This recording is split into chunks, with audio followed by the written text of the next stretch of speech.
നെടുമ്പാശ്ശേരിയിലെ ഐവിന്റെ ക്രൂരമായ കൊലപാതകത്തിൽ നടുങ്ങി നിൽക്കുകയാണ് കുടുംബവും വീടും.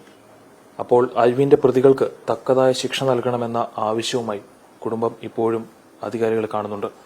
ഈ ഐവിന്റെ പ്രതികളുടെ കസ്റ്റഡി അപേക്ഷയുമായിട്ടൊക്കെ പോലീസ് മുന്നോട്ട് പോവുകയാണ്. ഊർജിതമായ അന്വേഷണമാണ് നടക്കുന്നത്.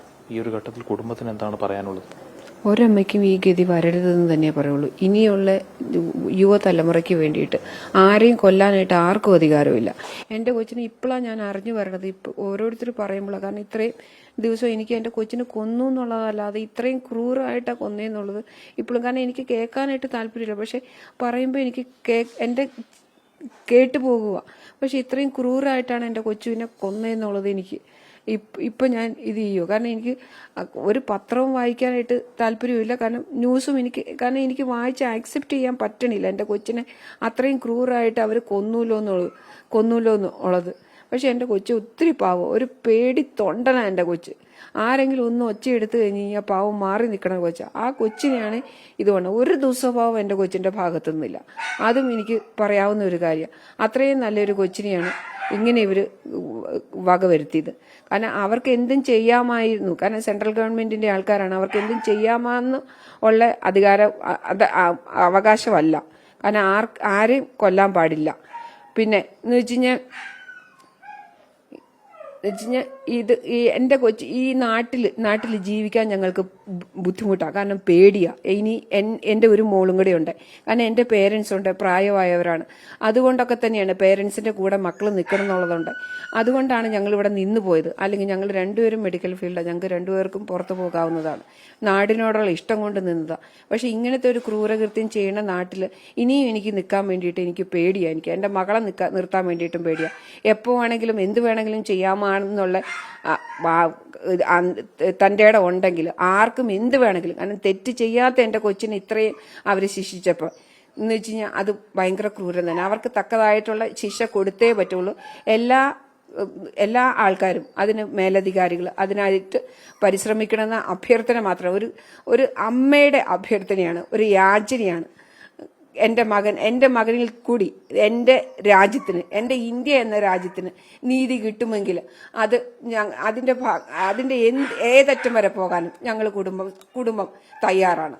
അതിനു വേണ്ടിയിട്ട് ഞങ്ങൾ എന്ത് ത്യാഗം സഹിച്ചാലും അതിന് ഒരു ബുദ്ധിമുട്ടുമില്ല. പക്ഷെ നീതി കിട്ടിയിരിക്കണം. എൻ്റെ മകന് നീതി കിട്ടണം, എൻ്റെ രാജ്യത്തിനും എൻ്റെ നീതി കിട്ടണം. അതിനു വേണ്ടി ഭരണ സംവിധാനം മുന്നോട്ട് ഇറങ്ങിയേ പറ്റുള്ളൂ. അതിനകത്ത് എൻ്റെ റിക്വസ്റ്റ് ആണ്, ഒരമ്മയുടെ യാചനയാണ്. അതെ,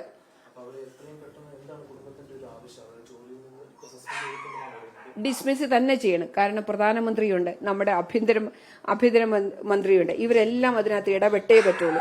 അവർക്ക് എന്ത് തോന്നിവാസവും ചെയ്യാമെന്നുള്ള ഇത് പാടില്ല. ഈ രാജ്യത്തെ ആരും ചോദിക്കാനില്ല. ജയിലിൽ പോയി കിടന്നാലും സുഖവാസമാണ് ജയിലെന്ന് എന്ന് പറഞ്ഞു കഴിഞ്ഞാൽ. അതും നടപ്പിലാക്കാൻ പറ്റില്ല. കാരണം അവർക്ക് തക്കതായിട്ടുള്ള ശിക്ഷ കൊടുത്താൽ മാത്രമാണ് രാജ്യത്തിനും എൻ്റെ മകനും നീതി കിട്ടുള്ളൂ. അത് ഓരോ എല്ലാ ജനപ്രതിനിധികളും നാട്ടിലൊന്നാകെയുള്ള ആളുകളെല്ലാം നിങ്ങൾക്ക് വേണ്ടി നിങ്ങളെ ആശ്വസിപ്പിക്കാൻ ഈ ഒരു വിഷയം ഏറ്റെടുത്തുകൊണ്ട് ഈ വീട്ടിലേക്കും ഒക്കെ എത്തിയെന്ന ഒരു സാഹചര്യം ഉണ്ടായി. നമുക്ക് 2 കേന്ദ്രമന്ത്രിമാരുണ്ട്. ഇപ്പൊ കേന്ദ്രത്തിൽ ഏതെങ്കിലും തരത്തിലുള്ള അപേക്ഷകൾ ഫയൽ ചെയ്യാൻ നോക്കുന്നുണ്ട് ഈ ഉദ്യോഗസ്ഥരെ എത്രയും പെട്ടെന്ന് ജോലിയിൽ നിന്ന് പിരിച്ചുവിടണം എന്നാവശ്യപ്പെട്ടുകൊണ്ട്?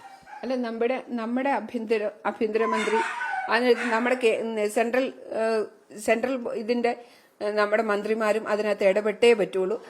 ഒരാളുടെയും പേരെടുത്ത് ഞാൻ പറയണില്ല. പക്ഷെ എല്ലാ മന്ത്രിമാരും ഇതിനു വേണ്ടിയിട്ട് പരിശ്രമിച്ചേ പറ്റുള്ളൂ. അതും എൻ്റെ ഒരു അമ്മ എന്നുള്ള രീതിയിൽ എൻ്റെ ഒരു യാചനയായിട്ടാണ്.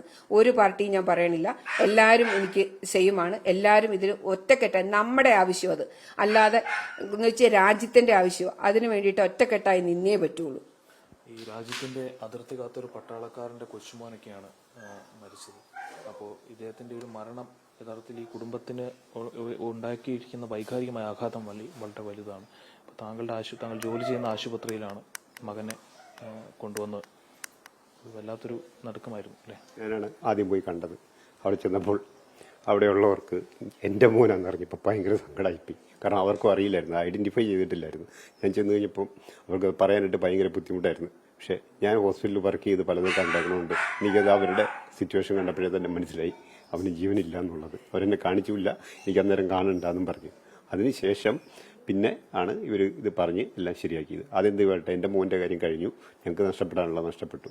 പക്ഷേ ഇതുപോലെ ഇത്രയും ക്രൂരമായ ഇങ്ങനെയുള്ള നടപടികൾ ചെയ്തവർക്കെതിരെ കൃത്യമായും അന്വേഷണം നടത്തി ശക്തമായ നടപടി സ്വീകരിക്കണം. നടപടി സ്വീകരിക്കണം എന്ന് പറഞ്ഞാൽ അവരെ ജോലിയിൽ നിന്ന് പിരിച്ചുവിടണം. എന്നാലേ ഇനി വരുന്ന, അല്ലെങ്കിൽ അവരെ പോലെ ഇനിയും ചെയ്യാൻ ആരെങ്കിലും ആഗ്രഹിക്കുന്നുണ്ടെങ്കിൽ അവർക്കൊരു താക്കീതാകത്തുള്ളൂ. അതിനു വേണ്ടിയിട്ട് നമ്മൾ ഒരു രാഷ്ട്രീയ പാർട്ടിയെ നമ്മൾ പറയുന്നില്ല. കാരണം രാഷ്ട്രീയ നേതാക്കന്മാരും രാഷ്ട്രീയ പാർട്ടിക്കാരും ജനങ്ങൾ തിരഞ്ഞെടുത്ത് വിട്ടിരിക്കുന്നവരാണ്. ജനത്തിന്, സമൂഹത്തിന്റെ നന്മയ്ക്ക് വേണ്ടിയാണ് അവർ പ്രവർത്തിക്കേണ്ടത്. അവരുടെ ലാഭത്തിന് വേണ്ടിയോ അല്ലെങ്കിൽ മറ്റുള്ള കാര്യങ്ങൾക്കോ വേണ്ടി മാത്രം പ്രവർത്തിക്കേണ്ട. ഇത്രയും ഈ മീഡിയയിൽ കൂടി നിങ്ങളെല്ലാവരും വഴിയായിട്ട് ഞങ്ങൾ ഇത്രയും കണ്ട സ്ഥിതിക്ക് അവർ തന്നെ മുന്നോട്ടിറങ്ങി ഇതിനെതിരെ ശക്തമായ നടപടി സ്വീകരിക്കണം, നമ്മുടെ സമൂഹത്തിന് വേണ്ടിയിട്ട്. അതാണ് എനിക്ക് മെയിനായിട്ടും പറയാനുള്ളത്.